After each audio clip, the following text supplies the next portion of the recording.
Chapter 7 The Origins of Tata Philanthropy. The Parsi faith has profoundly influenced the Tata family, bringing concern for the needs of others to the fore.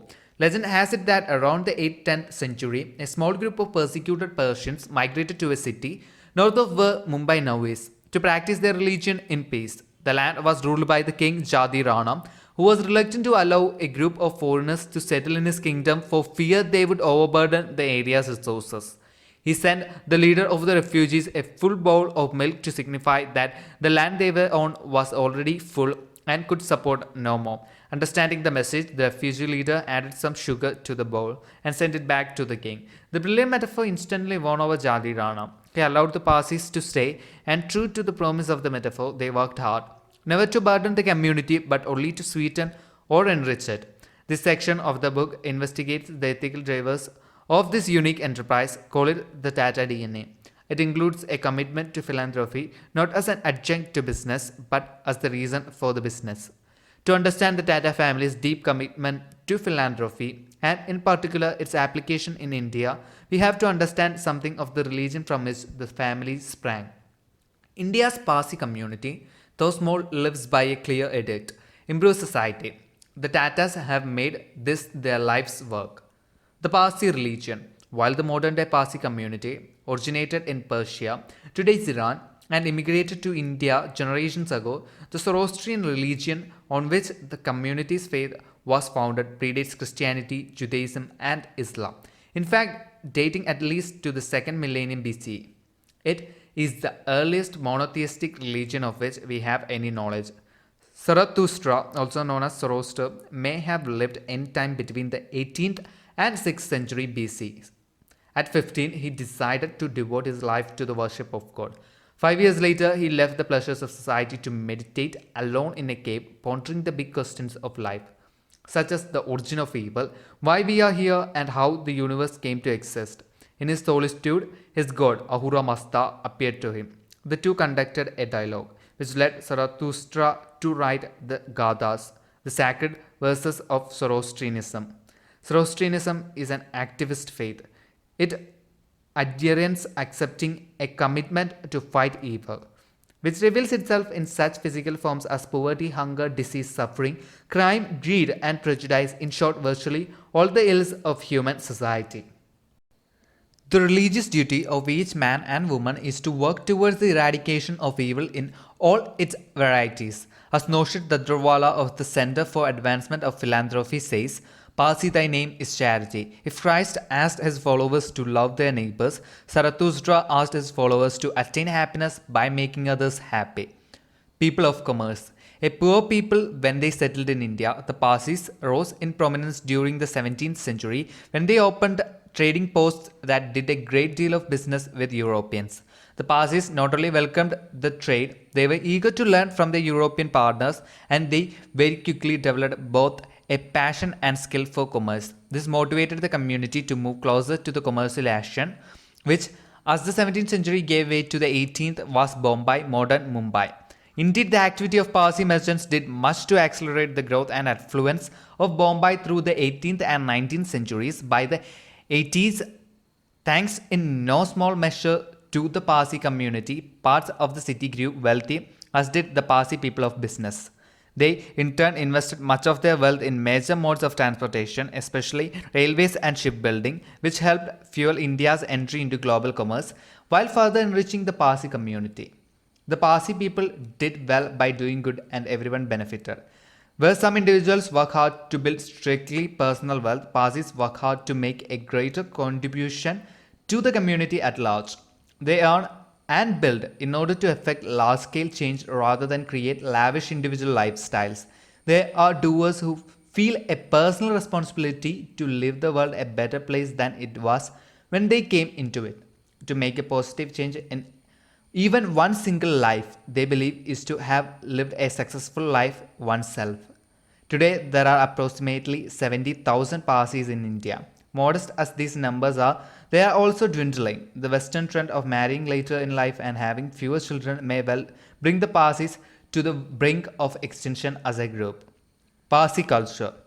In addition to their religious beliefs, members of the Parsi community share certain interests and hobbies, among which are health and fitness. often compared to Californians in their interest in, some would say, obsession with alternative medicine. Parsis work hard at keeping themselves in optimal shape. Being health conscious does not mean that they deprive themselves of the finer things in life, however.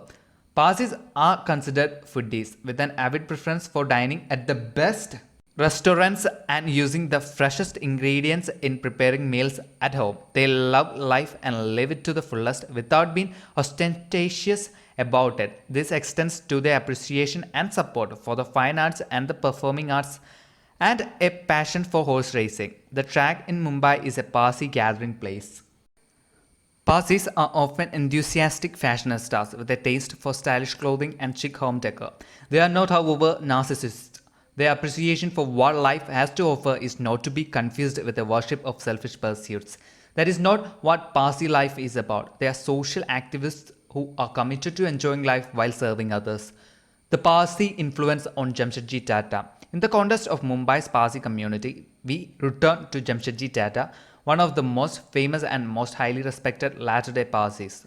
While the Parsi religion, culture and values have existed for centuries, never before had an entrepreneur taken Parsi tenets and applied them as Jamshedji did so intimately and specifically to business.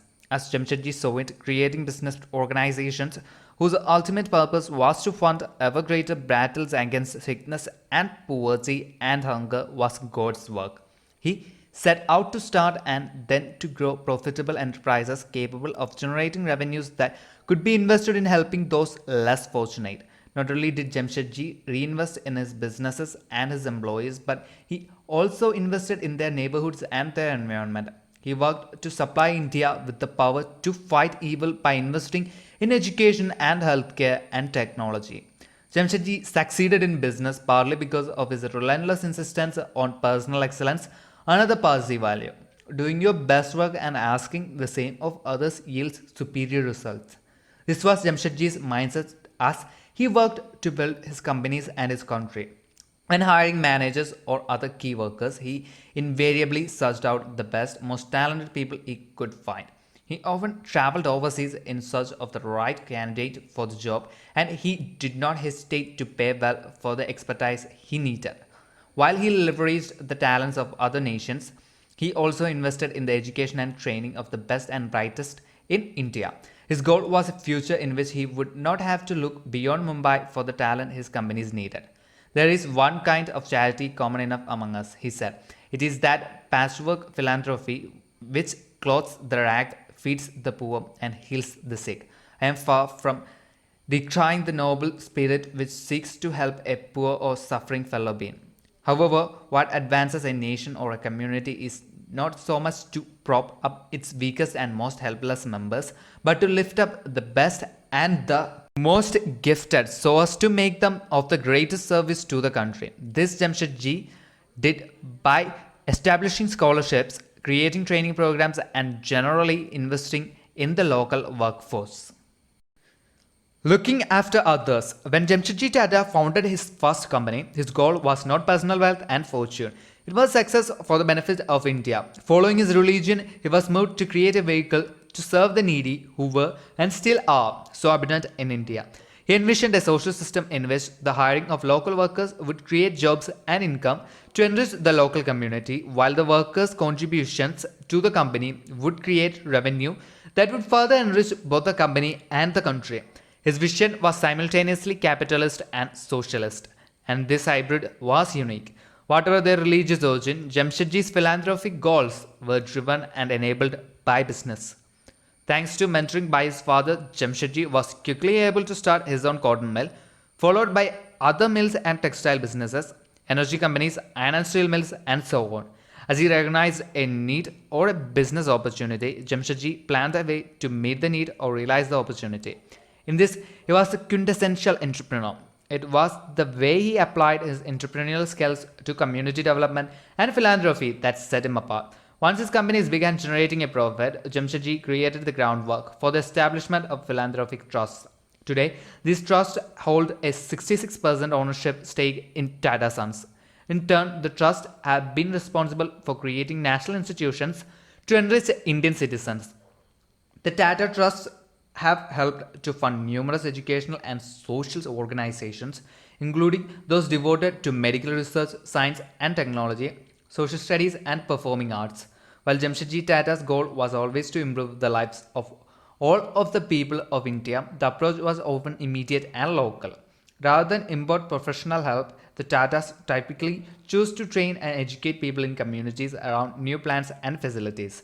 Generous in their support of causes to help the needy, the Tata culture has always demanded the personal responsibility, accountability, and wholehearted involvement of the recipients of their aid. Unparalleled patriotism. From the start of his entrepreneurial career, Jamshedji Tata aimed to build a successful business empire to enrich his country and his countrymen rather than himself. Having traveled internationally, Jamshedji, more than most Indians, saw and recognized the many opportunities his country had for improving the condition of its people. Seeing the ugly and unhealthy industrial towns that had sprung up around factories in England, Jamshedji conceived a vision of an improved industrial town design. Seeing the power of an American waterfall, he was inspired to bring hydroelectric power to Bombay. Staying in Europe's luxury hotels, he began thinking about the dearth of first-class, world-class hospitality establishments in Bombay and how their absence discouraged tourism as well as foreign business in India. He endeavored to use each new experience and insight to inspire and create beneficial change in India. Step 1 in actually executing the necessary transformation was an investment in the basics: heavy manufacturing, education, medicine, and improved living conditions.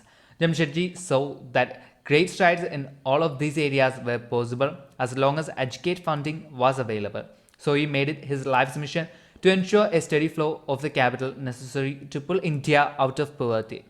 The role of philanthropy.